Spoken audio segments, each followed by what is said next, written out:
இன்னொன்று விஜய் அப்போ வச்ச டிமாண்டு அதிமுக தாவேக்காவை தவிர கூட்டணியில் எந்த கட்சியுமே இருக்கக்கூடாது. இதெல்லாம் அவங்க வச்ச டிமாண்டு.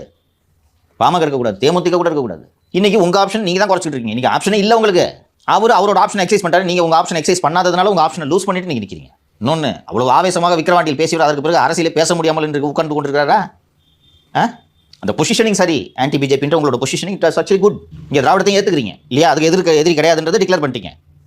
அண்டு பாசிசத்தை நான் எதிர்க்கிறேன், பாசிச பாஜகவை எதிர்க்கிறேன்றது உங்களை பொசிஷன் பண்ணீங்க. அப்போ உங்களை ஸ்ட்ரெங்தன் பண்ணுறதுக்கு இதே நிலைப்பாட்டில் இருக்கவரோடு முதல்ல கரம் கோத்துடணும்.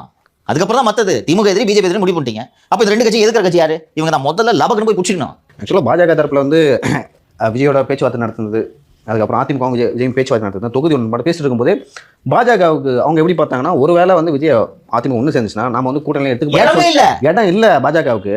அதன் பிறகு தான் வந்து செங்கோட்டையன் அவர்களையும் அதுக்கப்புறம் இது பன்னீர்செல்வம் அந்த தேர்தல் கேஸ் போட்டது. இது எல்லாமே வந்து பாஜக பின்னாடி பண்ணியிருந்தாங்க. வேற வழியே தெரியல. செங்கோட்டையனும் டெல்லிக்கு போறான்னு தெரிஞ்ச உடனே தான் அவர் போய் பார்த்தாரு அமித்ஷா.